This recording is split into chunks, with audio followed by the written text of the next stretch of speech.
Magandang araw sa ating lahat. Ito po ang Munting Tinig. Sa mga bago pa lamang po dito sa ating channel, huwag kalimutan mag-like, mag-share, at saka mag-subscribe. Ang pag-usapan natin ngayon dito ay ang pagpunta ni Rodrigo Duterte sa ibang bansa, particularly sa Hong Kong, na sinasabi ng mga DDS ay dadalo lamang sa kanilang pang-uuto, no, sa mga Pilipino para suportahan ang mga padapa wala ng laban na mga senatoriables ng mga Duterte. Ang tanong natin dyan, babalik pa ba si Rodrigo Duterte sa Pilipinas? Kasi yung kanyang anak ay, ayun, humabol si Sara Duterte na walang kwentang vice president na nahaharap sa conviction, no, dyan po sa Senado sapagkat siya po ay talagang tinuluyan ng Kamara na ma-impeach sa boto na more than 80%. Itong ginawa ni Rodrigo Duterte na pag-alis sa bansa papuntang Hong Kong, hudyat na ba ito ng pagtakas ng kanyang mga responsibilidad dito sa gitna ng kontrobersya na pagbagsak ng isa sa kanilang mga ipinagmamalaking world class daw di umano na infrastructure na kamakailan lamang ay binisita po ng ating mahal na Pangulo at napagtanto na talagang may problema talaga yung proyekto na yon sapagkat masyadong tinipid, no? Hindi po nasa original plan na sinimulan po yon, parang something to 1.2 to 1.8 billion pesos na pondo, pero natapos, no, na umabot lamang po sa 600 to 800 million. So nasaan po yung sobra, no, na pondo na yan? Ang pag-alis ni Rodrigo Duterte sa Pilipinas ay dahil ba sa nakutuban ni Rodrigo Duterte, nalalabas na po na ang arrest warrant ng International Criminal Court na kung saan na ipinagmamalaki ng mga DDS na walang visa dahil hindi daw po tayo di umano membro ng International Criminal Court. Ang paghabol ba ni Sara Duterte sa Hong Kong ay hudyat rin ng pagtakas or ito ba ay self-exiled, no, ng tatay niya? O kung ano man ang magiging katotohanan sa kanilang pag-alis, klarong-klaro na talagang umiiwas sila na mapag-usapan at matanong sila tungkol po sa palpak na world-class infrastructure project, particularly ang tulay na biglang gumuho at biglang bumagsak. Paggawa-gawa ng tulay, hindi naman madadaanan ng mga four wheels. Hindi pa nga nakaradaan yung 32 millions ng mga Duterte, bumigay na, bumagsak na sapagkat tinipid at substandard at marami pong problema ang napansin. So ito mga kamunting tinig, klarong-klaro to na ang mag-ama, no, lalong-lalo na si Rodrigo Duterte na pakialamero, walang ibang ginawa kundi yung magalit sa kay PBBM, magalit sa administration na parang akala mo kung sinong kagaling-galing. Naging Pangulo ng Republika ng Pilipinas sa loob ng 6 na taon, walang kwenta din ang mga nangyayari sa kanyang programa. Mabuti nga lang po nililinis po ng Marcos administration ang mga kalat ng Duterte administration. At yan po ang katotohanan na hindi pwedeng ipagtanggi ng mga DDS social media influencers sapagkat tingnan mo ngayon tahimik ang mga abnormal imbis na ipagtanggol nila dahil world class, sinisi pa nila ngayon sa gobyerno, sinisi nila sa presidente. So ito po na kung saan ay retrofit ng Marcos administration. Natapos pang proyekto 2019 or 2019. Kaya nga nagulat, maraming nagulat sapagkat ano ba ito? Sumibat na ba ito? Tatakasan ba ng Duterte ito? Yung kanilang mga responsibilidad samantalang kasi dalawa silang mag-ama no, mag-ama silang nasasangkot sa extrajudicial killing sa Duterte Davao Death Squad, no, kung ano man ang mga kinakaharap nila na kaso. Mag-ama talaga, mayroon talagang mga kaso, mayroon talagang mga tinatawag na negative sa kanila. Kaya yung pagpunta ni Rodrigo sa Hong Kong, mga kamunting tinig, ano ba ito? Pure ba ito na pangangampanya lang? O magpapagamot ba? Or iiwas sa mga tanong dito tungkol sa palpak nila na administration project? World class di umano na infrastructure project. So, abangan natin, mga kamunting tinig, abangan natin, sambayan ng Pilipino, sapagkat meron po tayong nababalitaan na parang lalabas na po ang warrant ng International Criminal Court na sinasabi na wala na daw po silbi yun, sabi ng mga Duterte diehard supporters. Kung walang silbi yung International Criminal Court, bakit kayo natatakot? Bakit kayo natataranta? Bakit todo depensa kayo at todo deny kayo na kahit papano mayroon pa ring International Criminal Court influence? Ang pag-alis ni Rodrigo Duterte na sinundan ni Sara Duterte, ano po yung connotation nun? Ano po yung ibig sabihin? Pag-iwas ito. Mas inuuna pa nila ang pamumulitika kaysa sa paggawa ng serbisyo. Wala tayong pakialam dyan kay Rodrigo Duterte, bahala sa kung mag-alboruto sa dyan. Si Sara Duterte, Vice Presidente na kailanman di natin nararamdaman dahil unang-una, inuuna pa yung pamumulitika kaysa pagserbisyo sa bayan o sa bansa in general. Itong si Rodrigo Roa Duterte naman, hindi po niya na realize na ginagamit lang siya ng mga taong nakapalibot sa kanya. No? Ito namang matanda, nagpauto naman, nag-aango-ango naman, di tudo sunod-sunod sa paniniwala na suportado pa sila ng taong bayan. But in reality, wala na.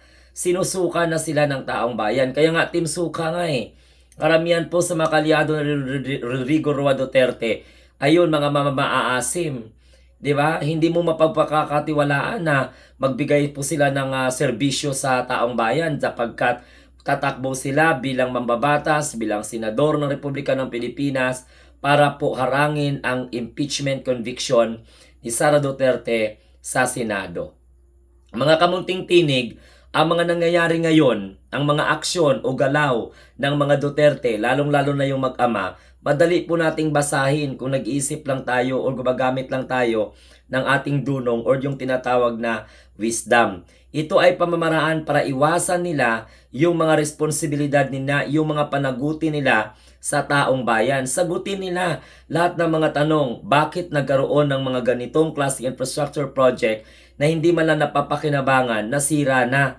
Unlike sa kay former President Enrile Marcos na until now, wala na yung mga buto ng mga kamag-anak natin, pero tingnan mo buo pa rin at matibay pa rin ang infrastructure project, particularly itong mga daan na pinagawa, itong mga tulay na ipinagawa, at mga centers na pinapagawa. Sa panahon ng Rodrigo Duterte administration, wala silang landmark na projects, maliban lamang doon sa nag-highlight na war on drugs di umano, pero kapalpakan naman sapagkat nagiging pugad po ng human rights violation. Sa ganyang klaseng policy ng Duterte administration war on drugs, lalo pong na-violate ang karapatang pantao sapagkat mamamatay ka na hindi mo man lang kayang ipaliwanag at nawalan ka ng bigyan, nawalan ka ng pagkakataon na ipamukha sa sambayanang Pilipino na inosente ka. So paano pa nila masasabi yan sa taong bayan na inosente sila sa pamamagitan ng legal na proseso kung namatay na, at yan po ang nangyari sa panahon ni Rodrigo Roa Duterte na kung saan may mga speculation, may mga haka-haka at may mga ugong-ugong na ngayon po lalabas ang International Criminal Court warrant of arrest. So kailangan pa ba ni Rodrigo Duterte na pumunta sa Hong Kong? Bakit hindi sila gumamit ng technology? Okay? So ibig sabihin talaga, ginagamit si Rodrigo Roa Duterte ng mga kaalyado na sa politika sa paniniwala na itong matanda na ito ay may amor pa ang taong bayan, which is not true. Dahil nawala na po ng tiwala at gana ang taong bayan, including myself na sumusuporta kay Duterte noon, but I am not a loyalist of Duterte's. I am just simply a supporter because I don't have option. Klarong-klaro po yan sa mga vlog ko. So ang paglayas ni Rodrigo Duterte sa bansa ang paglayas ni Sara Duterte sa bansa ay mayroon po itong implication. Ano itong mag-ama na to? Naduwagbay sila? Hindi ba nila kayang harapin ang posibleng paglabas ng International Criminal Court warrant of arrest? Ang mag-ama na ito ay lalong pinaglalaruan ang sambayanang Pilipino at mga mamayang Pilipino, lalong-lalo na dyan sa Hong Kong. Kaya kayo sa Hong Kong, wag na po kayong magpauto. Instead na sumuporta kayo sa mga Duterte, suportahan nyo ang gobyerno, supataran nyo si PBBM para maging maayos ang takbo ng ating ekonomiya at mas lalo pa tayong tingangalain ng ibang lahi sa iba't ibang panig ng mundo. Hindi katulad ng Duterte administration, itsapwera sa kanila ang karapatan ng taong bayan dahil hindi po ipinagtanggol ng Duterte administration ang karapatan natin sa West Philippine Sea.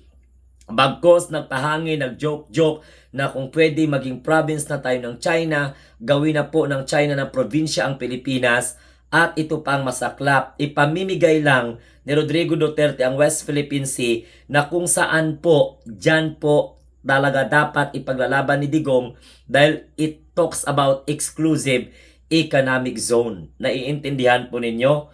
So itong paglayas ni Digong, pagsibat ni Digong ay pamamaraan ito upang hindi po siya matanong sa mga anomalya na ginawa ng Duterte administration sa panahon na kinukonstruct itong ipinagmamalaking sinasabi nilang world-class na tulay na pinunduhan ng Ninoy Aquino International, what we call this, ni Pinoy ng 1.8 pero na-implement at nagiging 600 plus million na lang plus other additional. So mga kababayan, mga kamunting tinig, klarong-klaro po na si Rodrigo Duterte ay naduwag. Si Rodrigo Duterte ay tumakas sa kanyang responsibilidad. So hindi pala totoo itong mga pinagsasabi niya na okay sige, mamamatay siya sa kanyang sariling bayan. So ito po yung mga possible. Ano po sa tingin po ninyo mga kamunting tinig ang dahilan maliban po sa kampanya nila doon sa Hong Kong? Dahil alam naman natin na ang Hong Kong ay talagang maraming mga Pilipino na nagtiwala dyan sa Peking pastor, sa Peking appointed son of God, na walang iba kundi si Kibuloy na tumatakbo bilang senador ng Republika ng Pilipinas. So yung magmimit dyan kay Rodrigo Duterte sa Hong Kong, yun po ay ang mga Pilipino na kung saan nauto ni Kibuloy sa kanyang huwad na pagiging appointed son. So mga kababayan, mga kamunting tinig, mga kapwa ko nagmamahal sa gobyerno, wag nating tantanan at ipalam sa taong bayan na ito mga Duterte na ito ay parang nagbabalak na magtago sa ibang bansa, magpakupkop kung sakaling lalabas po ang International Criminal Court. Ang dami ng way ngayon, pwede kayo makipag-usap sa Zoom, okay, pwedeng sa teknolohiya, pero bakit tumakbo pa ito si Rodrigo Duterte sa Hong Kong? At alam naman natin na ang Hong Kong ay malapit lamang po talaga sa China. So yan po ang palaisipan at mga tanong na gusto kong iwan sa inyo mga kamunting tinig. Ano kaya ang nagiging dahilan ni Rodrigo Duterte at ni Sara Duterte lisanin ng Pilipinas at pumunta ng Hong Kong? Pangangampanya lang ba? Pasasalamat lang ba? O di kay bakit kailangan magpasalamat tapos naman yung term niya? Tama? No. Sumakamunting tinig, hanggang lamang po at maraming salamat. Sa hindi po nakapag-share, like at saka subscribe, sagutin po ninyo ito. Mag-likes na kayo, mag-subscribe na kayo at at the same time, mag-comment kayo sa baba kung sa tingin po ninyo ano ang dahilan kung bakit si Rodrigo Duterte lumipad ng Hong Kong. Tumakas ba siya? Political exile ba siya? Personal exile? O di kaya ano pa ang mga maaring possible answer sa paglisan po ng mag-ama na to sa Pilipinas? Hanggang sa muli, ito po ang inyong lingkod, Munting Tinig. Maraming salamat po sa patuloy na pagsuporta at pagsubaybay sa Munting Tinig TV. In behalf of my 114,000 subscribers, maraming salamat po and mabuhay.